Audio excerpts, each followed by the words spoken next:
You can just leave it on.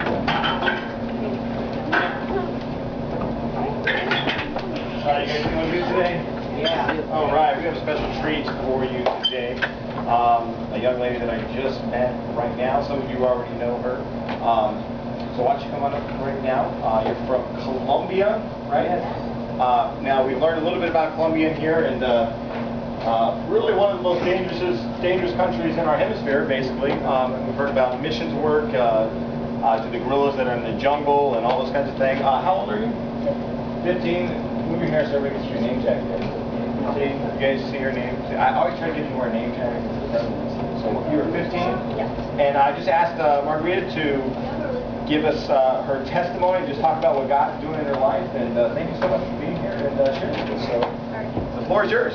Alright, hey guys, as your pastor said, my name is Margarita and I'm 15 years old. I was born in Austria because my dad's from Austria and we live in Colombia. And this year we're doing a sabbatical year since 2011, started January, and we're here in the States until July. And we've been staying in Denver, so we're just visiting in Arizona.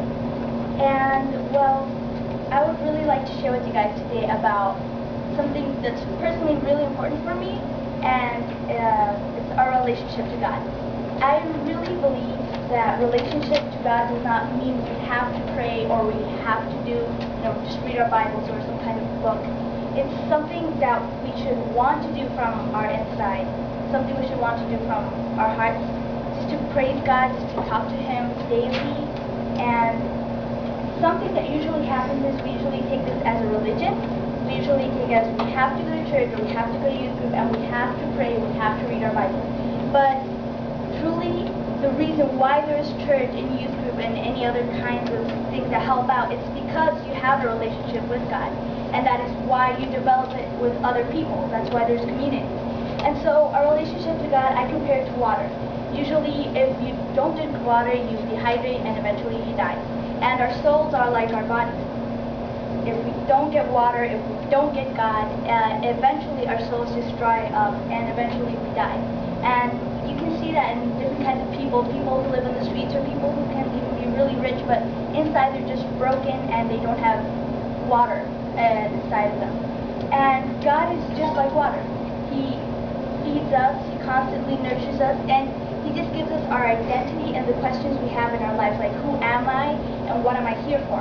And God really answers those questions through His Word, or He can personally talk to you. He can, sometimes I just shut my own voice and I shut Satan's voice and any other voices around me, and I just wait for God to just tell me anything. If I have questions, I just ask Him, or I just wait for Him to say anything. And He talks. He can talk through images in your head, or He can just give you a word in the Bible, or He can just say words. And that personally gives me strength to just go out and be a difference in the world I live in, be a difference in the people who say they're Christians and they don't really act that way, or people who act like Christians just to be able to be in my school, or just to be with people who call themselves Christians too. But God is a God who does not like people who are lukewarm or people who are cold. He actually likes people who are truly into His Word, truly want to know what He says, truly want to experience Him. And God really is not a God you just go to say, please give me this, or help me out because I'm in this situation. He's a God who also wants to listen to what you're feeling, listen to what you just want to say, and it's just not a religion. It's not something you have to do, because every time you want to do it from deep inside, He gives you a purpose, He gives you something to do, a life meaning. And when you have that life meaning, you can be a difference. It's just something you can see sometimes in pastors or in youth leaders or just normal kinds of people. And I want to leave you guys to think about a personal relationship with God every day, every single day. Just want to talk to Him, just like a friend or like your mom. Somebody you want to talk to, somebody you want to listen to, somebody you can really get your identity from, and somebody who will lead you throughout your life to have a purpose. And that is what God is here for. That is why He wrote His Word. And I just really want to tell you guys, it works for me, and if it works for me, it can work for many other people. And I just want to leave that with you guys for today. So, thanks.